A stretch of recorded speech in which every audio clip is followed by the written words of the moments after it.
Hey, folks, thanks for tuning in to this episode from the EmbellishPod. If you got here by chance, please take a moment to hit the subscribe button. Hopefully, I can be found on any podcasting platform that exists. If you can't find me on a platform, send me an email at embellishpod@gmail.com and I'll get that taken care of. You can also find video versions of this podcast on YouTube. You can find all of my links on Instagram at EmbellishPod or TikTok with the same handle. I have a website. It is www.embellishpod.com. It's a place to pick up these links, episode details, and more. Today, I have Ari joining me from Whiskey JYPSI, as well as a handful of other projects. And I hope you guys really enjoy these conversations. I really love the opportunity to talk with him. This morning or afternoon, or whenever you happen to be watching or listening to this, I have Ari joining me from Outsider Spirits. Ari, if you would just kind of give us the the 30-second speech on who Outsider Spirits is. Yeah, so Outsider Spirits was the brainchild of two entrepreneurs, pardon me, one of whom is Eric Church, a country musician. The other one is his friend Raj Elva, who's a bit of a serial entrepreneur who has been successful in multiple industries.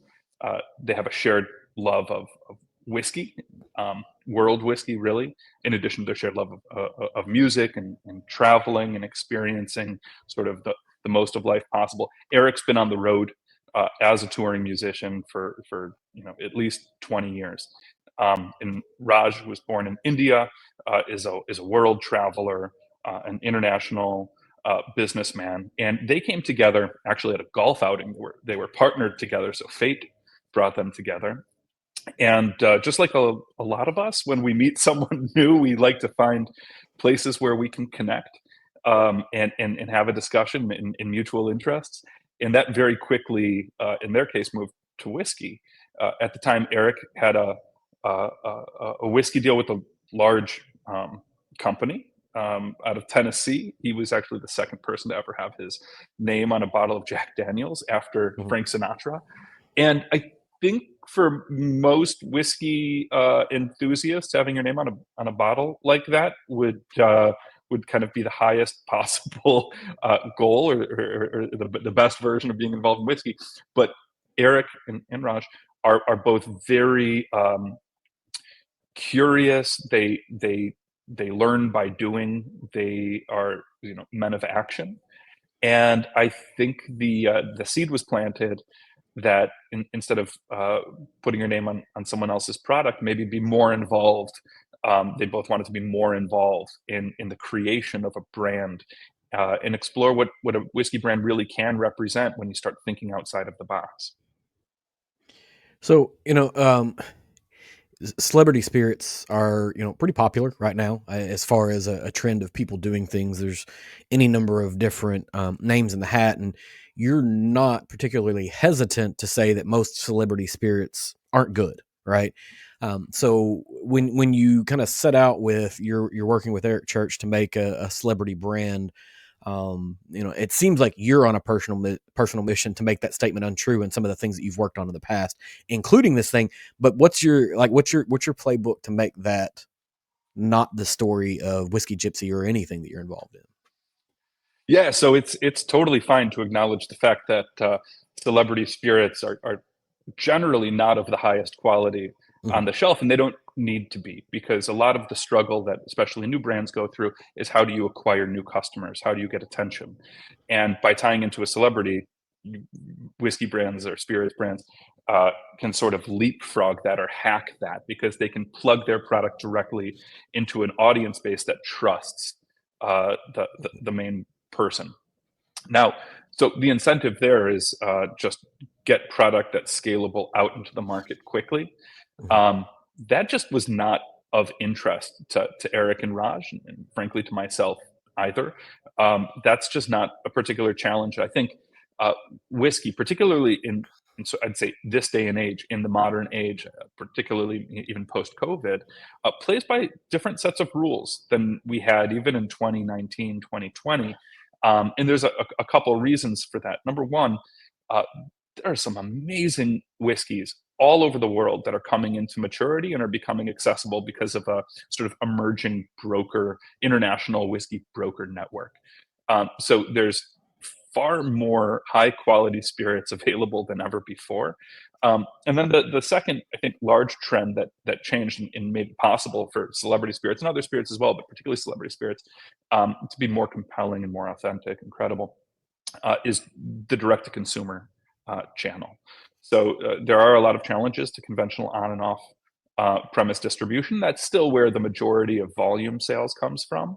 But in the modern age, making and selling whiskey is as much about data and customer data Mhm. as it is about having a great and compelling product. You have to make something really wonderful and then find the customer where they are.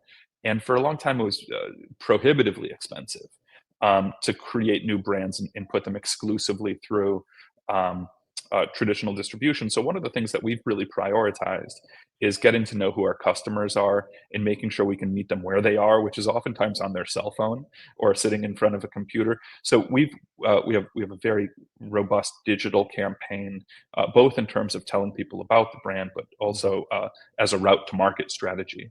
So with the emergence of international whiskeys, and I'll throw casks and international casks on there as well, because that sort of Mhm. augmentation to whiskey is really a fantastic tool for creative people to make new flavors of whiskey and new styles of whiskey.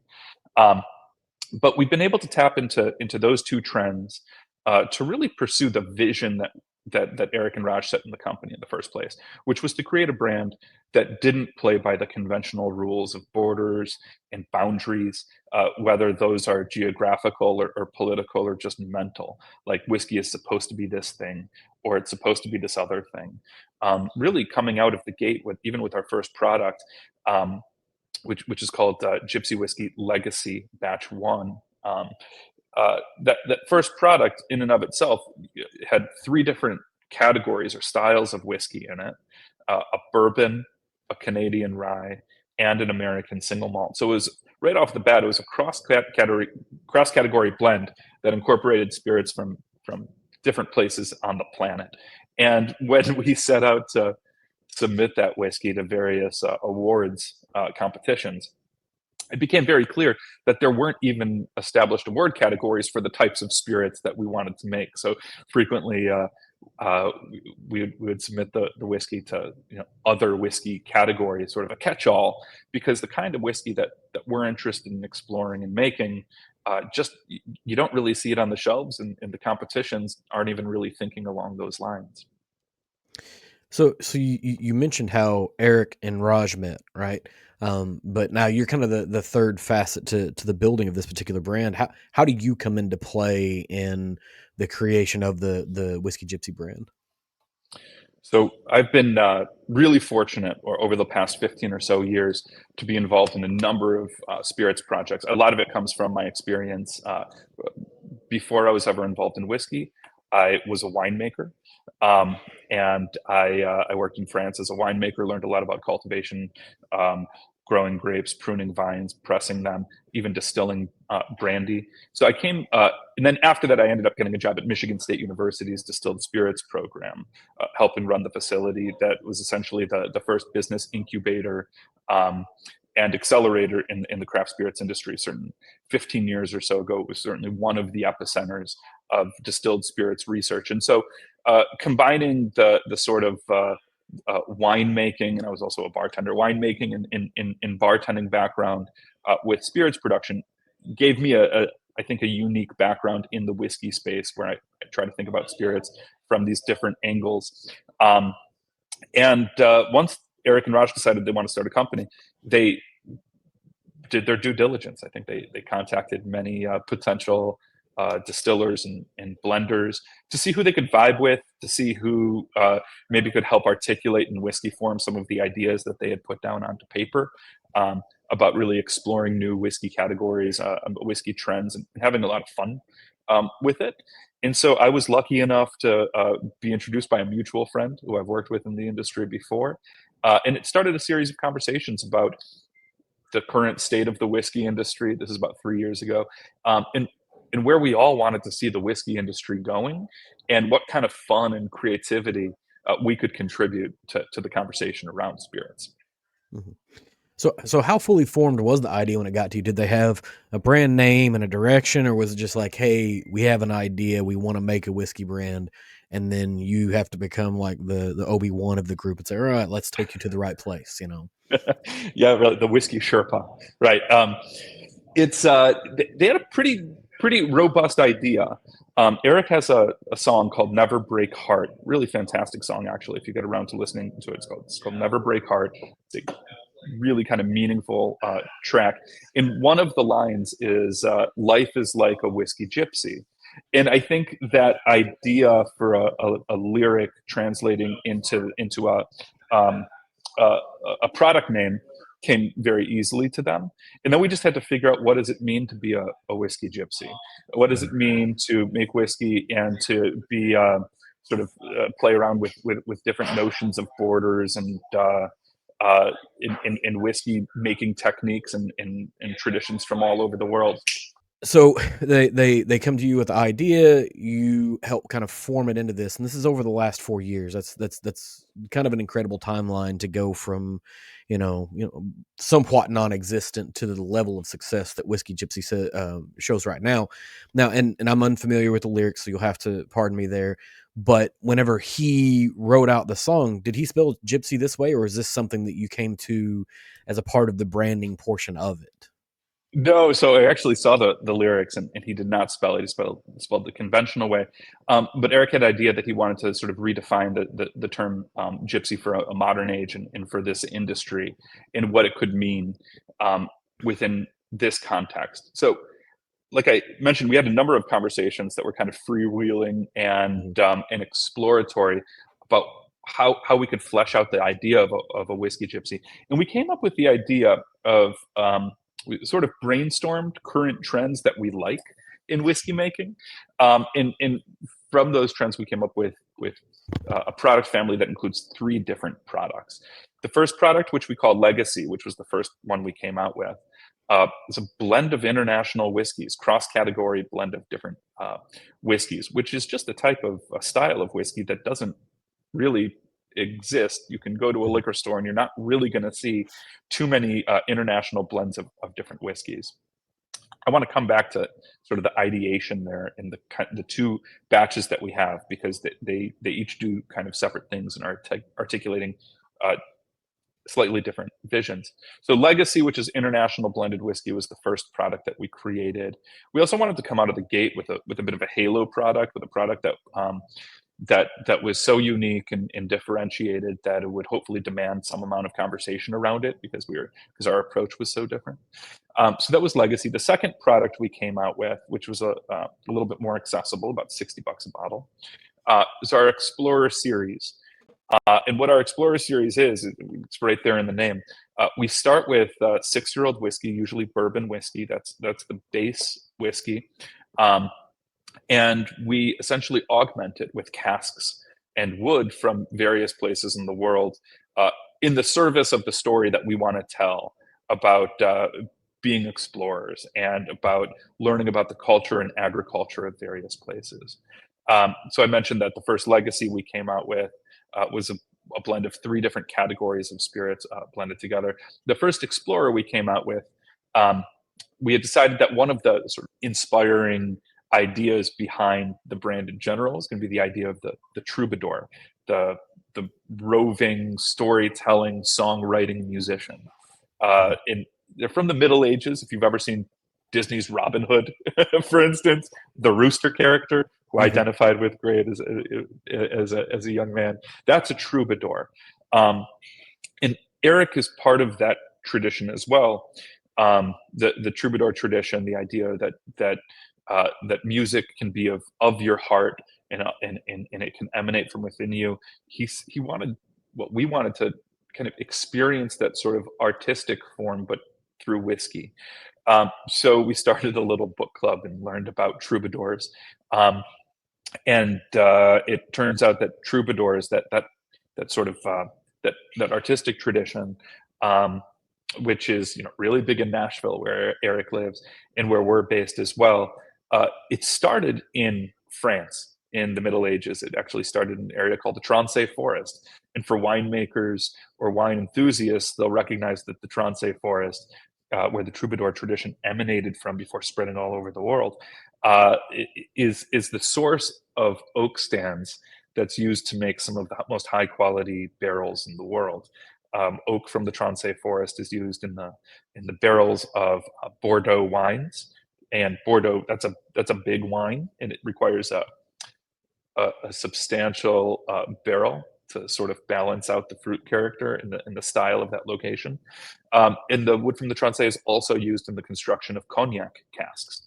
So we found this interesting connection between troubadours and the spirits and winemaking world that was entirely quality driven. So we knew that for our first explorer, we wanted to incorporate some wood from the Troncais forests, and not just French oak, but very specifically of that forest. There's about 9 notable forests in France that all kind of make slightly different types of wood.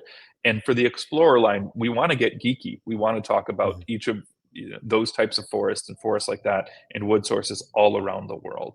So Explorer starts with a 6-year-old bourbon. It uses oak from the Troncais forest because it's high quality and because it ties back to the troubadour tradition.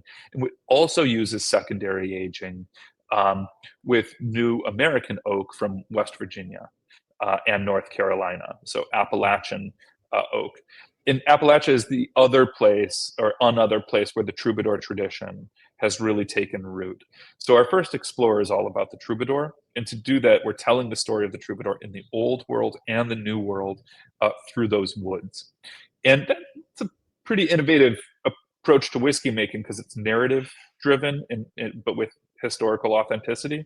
Again, not really something that people are doing, but we're also really interested in thinking about barrel finishing, not just in a linear way, but how can different woods play off of each other, almost in a culinary sense, to provide spice and sweetness. So what woods really play together is something that we're going to be exploring in the Explorer series. We're excited to, we'll have another Explorer out in a couple months here, which is going to tell a totally different story, but really tie into the history of winemaking and the idea of appellations.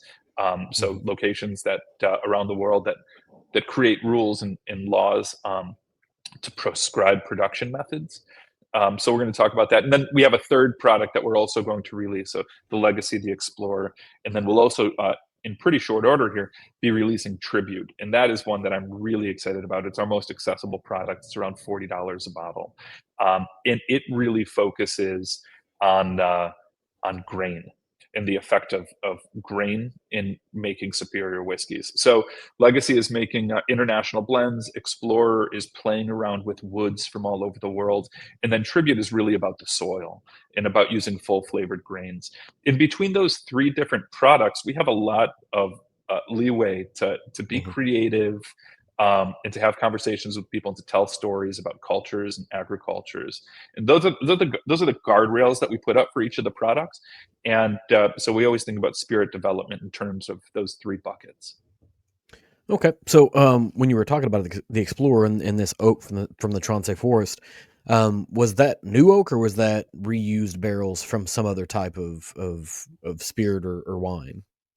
Yeah, so that was all new oak.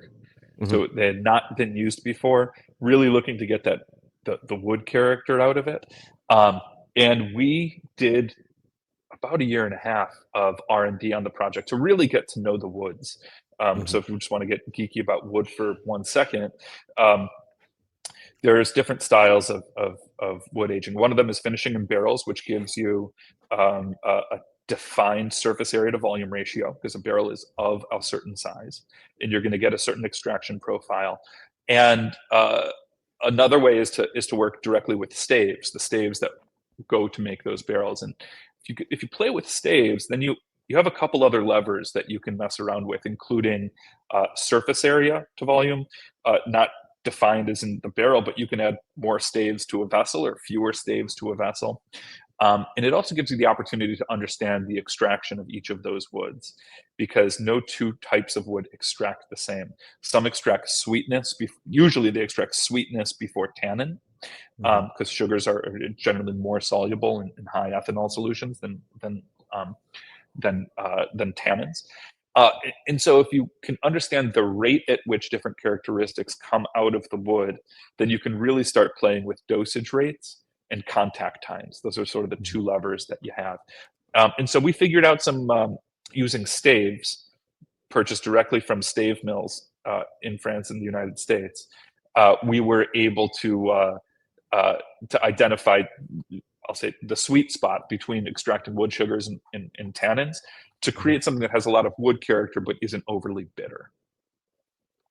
Yeah, and it makes, at least in my layman's brain, it makes sense to target places like Bordeaux, right? Because Bordeaux wine is generally really jammy and thick and has all these flavors. And if you're coming from a bourbon profile, which can be in a very, very similar place, right? You're chasing down the same types of wood that Bordeaux and Cognac have used, that are both big, bold spirits with lots of sweetness to them, and seeing how it plays with oak. It makes a ton of sense to kind of go that direction. But it seems like you're building a pretty good portfolio from the tribute to the legacy of price points that people can kind of enter into the market and say, I feel interested about, XYZ. And, I know you've said before, we're entering a phase in the market where it's like drink less, but drink better. Right. Which to me is a really clever way to say that the market's constricting, but it's also indicating that you're going to probably be in a place where you need to make sure your market segment is correct and that you're ready for the impending street fight as y'all all start fighting for the same percentage of the pie, right? Because everybody was buying everything. Now people are spending less. And so how do you differentiate? And it's with the story, but the story isn't everything. It has to have good spirit to go with it. And so you've got, kind of these three different layers. So the legacy focuses on international spirits as well. And I think if I remember correctly, I don't know if it was one or two had Indian single malt in it. Yeah, that's number 2, The Alchemist. That is one that we're really excited about. And I said I was going to come back to legacy and talk about it for 1 second, because we're really proud of this approach to whiskey making. It's something that we've never really seen before, and it's more influenced, I think, by bartenders than or bartending than whiskey making. In general, whiskey makers don't have access to whiskeys from around the world, but who does have access to whiskeys from around the world? Bartenders. They're standing in front of whiskeys from all around the world all the time. Back when I was a bartender, one of the things that we did for happy hour was put a 50 milliliter graduated cylinder in front of the customer and allowed them to make their own dram using whatever whiskeys we had on hand. And it became a really popular thing for folks to do, to figure out what does it mean if you use 40% Highland whiskey, 10% Islay whiskey, and the balance bourbon. You can really use whiskeys from all over the world to create depth and character and finish, or you can make lighter whiskeys. It's like having a really big paint set. And that's something that American whiskey makers really haven't been exploring nearly as much as bartenders have. And so when Eric and Raj mentioned that they are interested in world whiskey, became an opportunity to pull that old style of whiskey blending out of the bartender's hat and scale it up. So instead of using 50 milliliter graduated cylinders, you can now use 1,000 or 2,000 or 3,000 gallon tanks. Obviously, the really fun part about it is building as many prototypes as possible. And in Nashville, we've built a library of world whiskeys where we have whiskeys from different countries, most of them over 10 years old, aging, and we're sampling them and we're prototyping. But it was, we don't consider ourselves a traditional celebrity brand. Eric threw out the term anti-celebrity brand, which I thought was pretty witty and accurate. And I knew some of his songs before I met him and started talking about this project. But once I met him, I went back and listened to his entire catalog, and it really struck me that while he's a country musician, and it's certainly in the form of country, his music is certainly in the form of country music, he was pulling elements, musical traditions from all over the place, from Scotch-Irish ballads to traditional country to hip-hop to arena rock. And it struck me that among his talents is the ability to weave together these different styles of music in something that comes off as country music, but when you dig into it, it's got a ton of other things going on. There's Motown, there's Memphis soul. It's kind of all in there.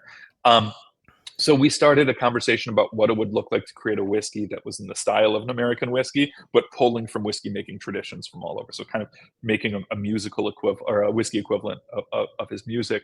And the the sort of protocol that we decided on was this idea of reconstructing traditional mash bills.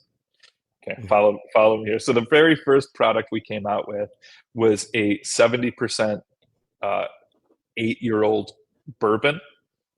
It was 70% 8-year-old bourbon, 21% 20-year-old Canadian rye, and 9% American single malt. So we reconstructed essentially a 21% rye bourbon Mhm. mash bill using these grain forward spirits. And most of the time when you're blending whiskey, you kind of go in the opposite direction. You start with your specified ingredients and you find the proper proportions. We knew the proportions ahead of time, and we had to go out and find the whiskeys that would Mhm. make the best spirit in those proportions.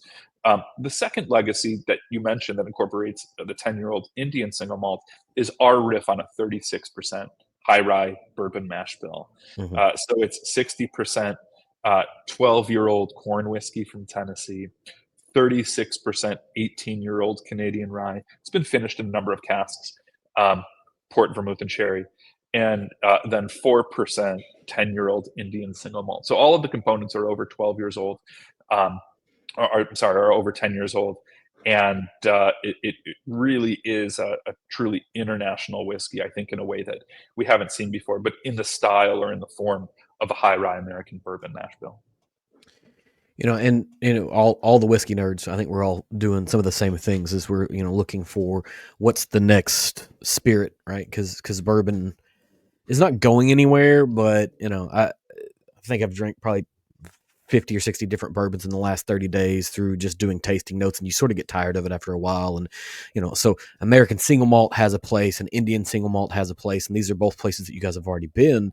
um, are there spirits out there, international spirits out there that you have on your horizon, or that you really really want to work with in this legacy series? I mean, I assume you have like a list, but is there any that you can share, I guess, maybe? Yeah, so we have a couple things. We have lists of spirits. Um, Really interested in some of the whiskeys coming out of Africa. Hmm. Interested in uh, the rye whiskeys coming out of Central and Northern Europe. Um, really interested in malts coming out of malts coming out of Japan and other Hmm. emerging areas like India. We're seeing characteristics in whiskey that we've never seen before, and many of these whiskeys are fantastic as single bottlings.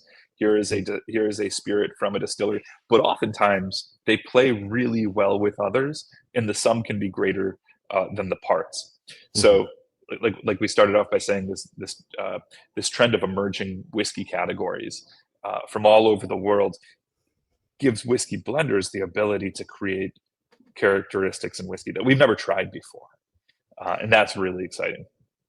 Yeah, and I mean it makes sense, right? If you take and keep in mind, I've lived my entire life in Kentucky, so I'm familiar with the country music tradition. But country music is very specifically a mutt of music, right? It is an amalgamation of a bunch of different sounds. Um, there are ways to selectively create a thing that's better than its individual parts, right? Which is what you guys are doing, what country music at its best does. And it doesn't always get there. There's some pop country that I could kind of move past, but there's some other really good stuff that's out there.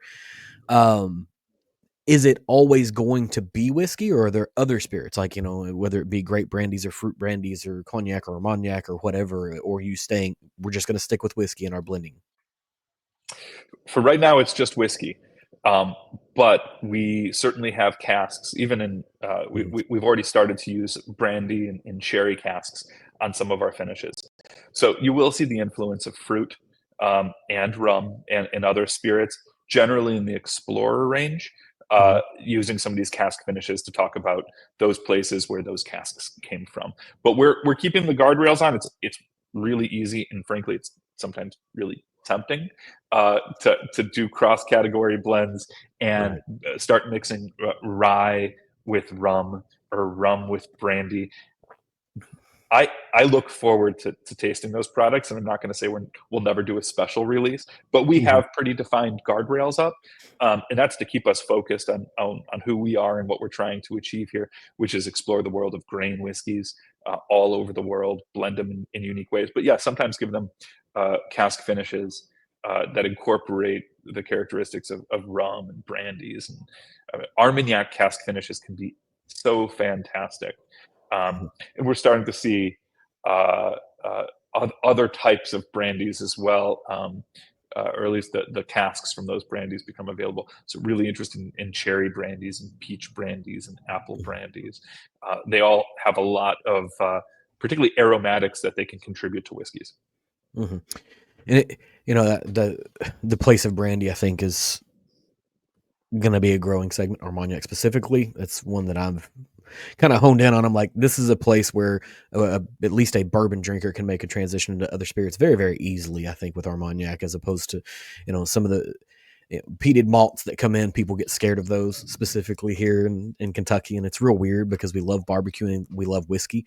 If you like smoky meat and you like whiskey, how can you not like peated whiskeys? But it is what it is. Everybody kind of has their own flavor. But so you guys are making these blends. You're using international spirits. You're kind of tossing casks in and out that you're playing with. Um, I would assume you've been acquiring, barrels along the way. Are you guys distilling any through a commercial distiller, or are you just finding barrels that are already there?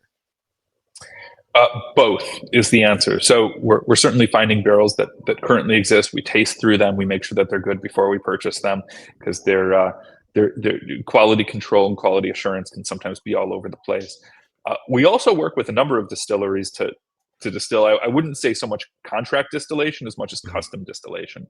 Gotcha. So, for instance, we just did a pretty sizable run at Whiskey House of Kentucky, um, where we supplied a big chunk of the grain.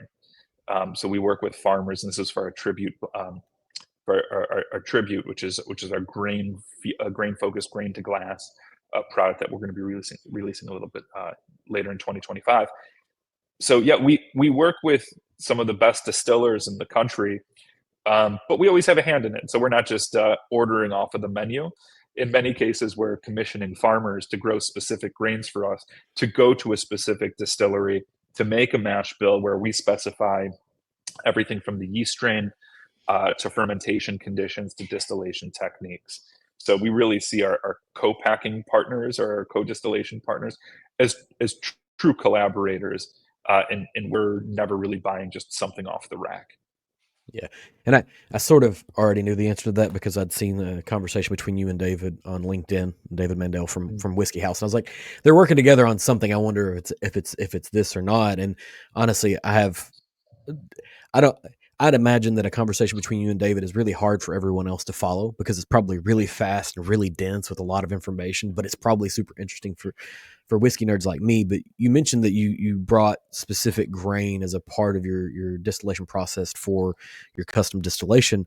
Um, I guess is there anything you can kind of share about that? Because I know in the past you've been involved in a whole bunch of grain research, whether it be trying to resurrect historical breeds or pulling them from the bottom of a lake to try to do something with. What are you looking at right now for Whiskey Gypsy and for Outsider Spirits as far as the grains that you're trying to distill? So yeah, I think this is where the winemaking background really kicks in. When I first got into spirits, I had come from wine, like I mentioned, in winemakers and wine enthusiasts know there's a difference between Chardonnay and Cabernet, and there's a difference Hmm. between New Zealand Sauvignon Blanc and Sauvignon Blanc from Sancerre, right? It's the same grain, it's the same grape, but it expresses very differently depending on where you grow it and how you choose to ferment it. And so I was confused, frankly, when I got into spirits and found out that all anybody ever talks about is mash bill and Hmm. not what are the components in the mash bill.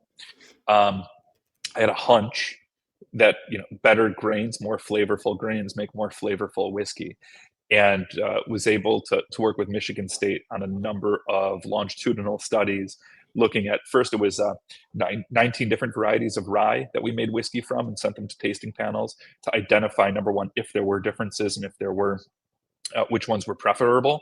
And it became very clear that that rye, which is the flavoring grain in bourbon, expresses really differently depending on the growth zone where you grow it, what variety it is. They have vastly different starch and protein contents, different amounts of ferulic acid, as well as other chemical precursors that ultimately develop into flavor and aroma compounds. And so we just start with the basis that different grains are going to produce different whiskey.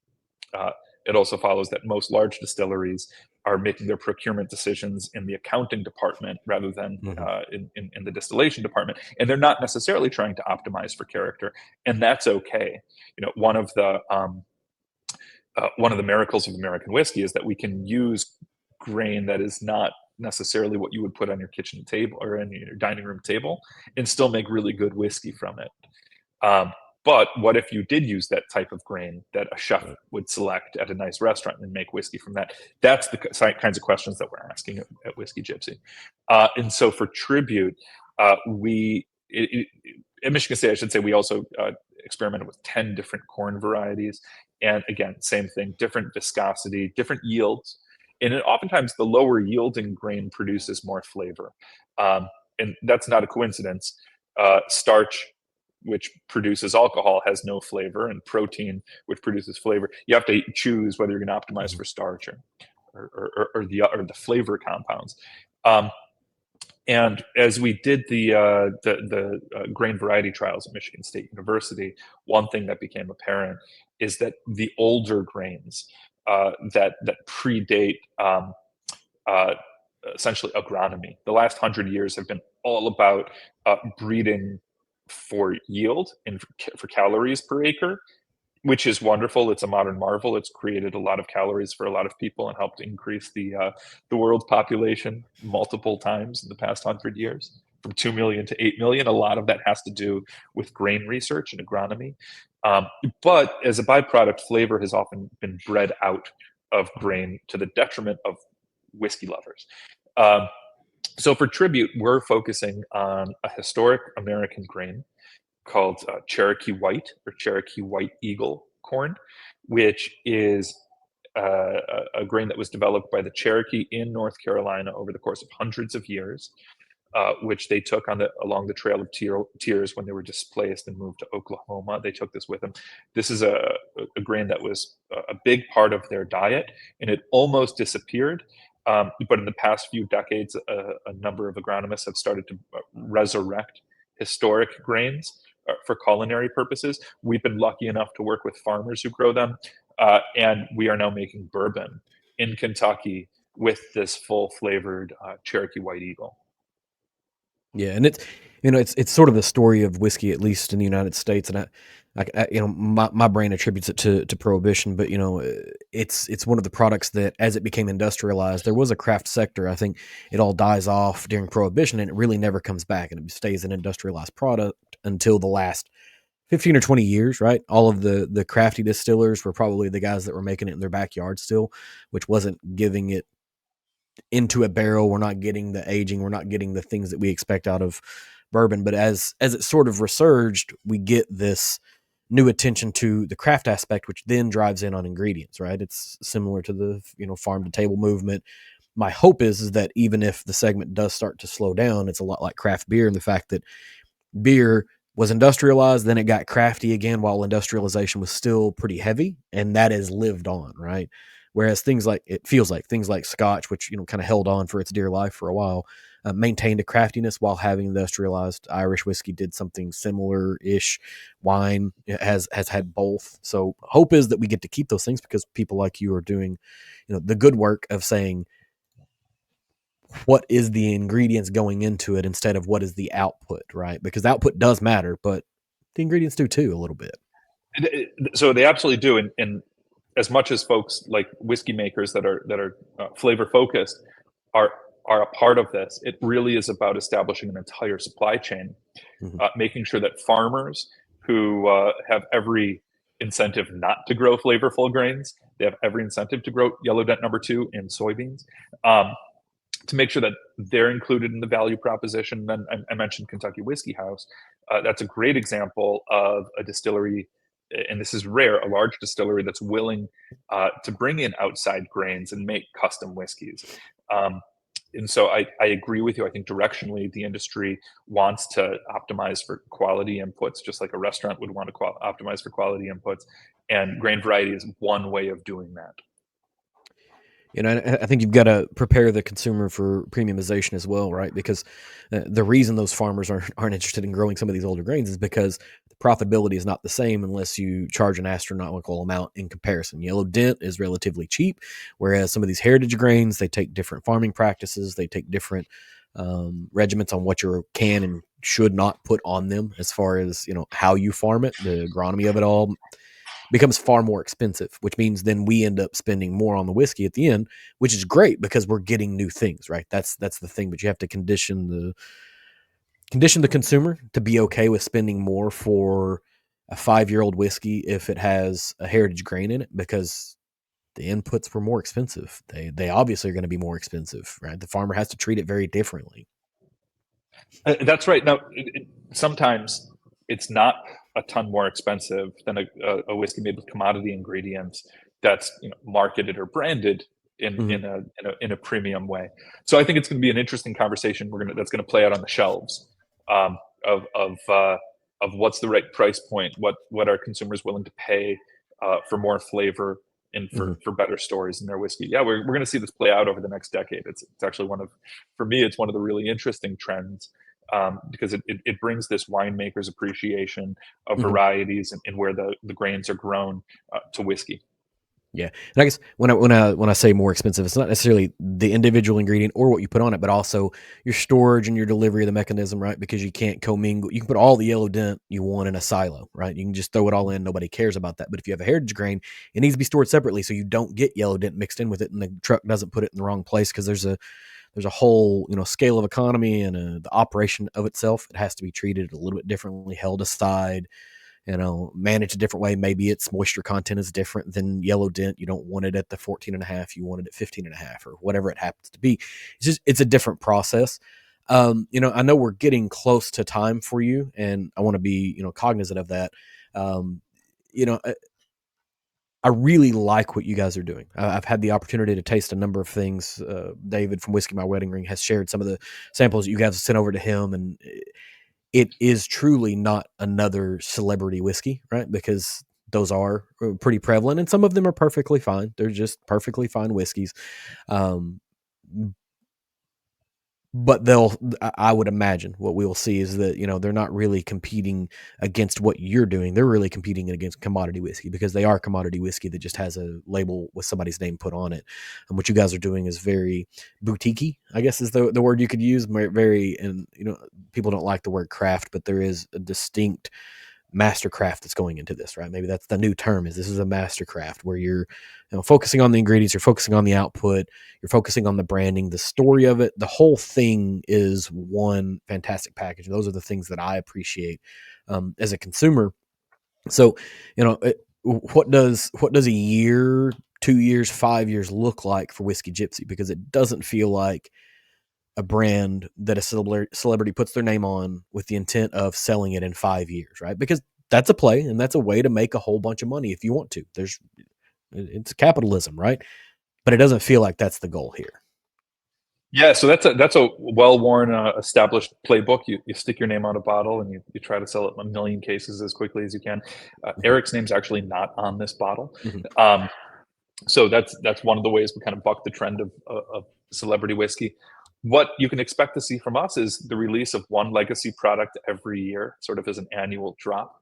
And each one of those is going to riff on a different mash bill and incorporate spirits that people have never tasted together. And it's always going to be an exciting release, limited edition. When it's gone, because in general the inputs are incredibly limited, and we can only make as much as the rarest of the inputs. So that's a limited edition. We're going to be having a ton of fun with that, and we love prototyping our different mash bills, reconstructed mash bills with whiskeys from around the world. As far as Explorer goes, we have quite a few R&D projects going on. You can expect us to have more than one Explorer release every year. We'll generally have more than one Explorer bottle on the shelf at a time. And then Tribute's coming out pretty soon here as well. So right now we have 2 products on the shelf. I think going forward, you'll see 3 or 4, possibly more products on the shelf. But each one doing its own thing in its own lane, exploring its own trend in whiskey making. And I think you're going to continue to see Whiskey JYPSI really push the bounds of flavor and character in bringing wood and whiskey together in new ways. Well, so one last thing here, and there's 2 pieces here. One's a fun question. One's a, it's a really it's a charitable offer here. Nashville's only a couple hours from me. If you need anybody to go do inventory of your library of world whiskey, I'd be more than willing to sacrifice my time and go and create any inventory that you might need. But the last time that we bumped into you, we were at the Kentucky Bourbon Festival, and you were mentioning that you were trying to find somebody from the Kentucky Distillers group to challenge to a trebuchet barrel toss. Did you ever get that done? Is that a thing, or is it going to happen, or no?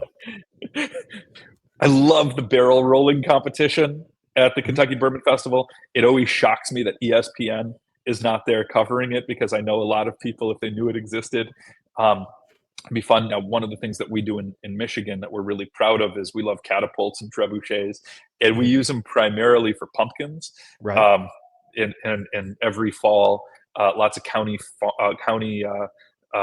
celebrations bring out the trebuchet or the catapult.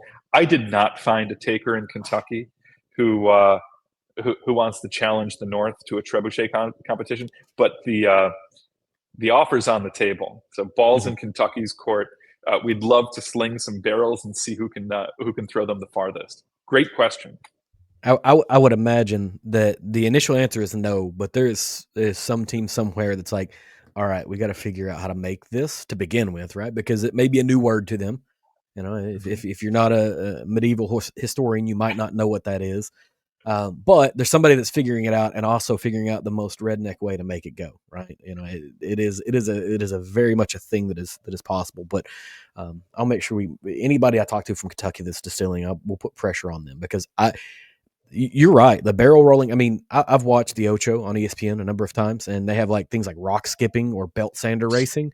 There's no reason the barrel relay race can't be on there. There's no reason that a trebuchet of barrels being thrown can't be on there. This is a for sure thing, right? So, appreciate you getting the word out there. I really do. It's for sure. Meant to happen. It should. It should be a thing. Thank you for hopping on and giving me 45 minutes of your day. I know you're an incredibly busy person. I really enjoy what you guys are doing. Almost every project that you're involved in is super nerdy fun, and that's what we're all here for. So thanks for hopping on and chatting with me. John, thank you so much for having us. Really appreciate it. And I look forward to chatting some more. And once we have our full lineup, maybe I'll send you a bottle of each and we can sit down and taste through them together. That'd be fantastic. Thanks for tuning in to this episode from the EmbellishPod. If you enjoyed this, please leave me a review on whatever platform you're consuming this on. Leave a comment if possible. Hit me up on social media on TikTok or Instagram using EmbellishPod, or give me a follow so you can keep up with what's going on here. I can be found at www.embellishpod.com with all of my links, accounts, contact details, and more. Thanks for stopping by.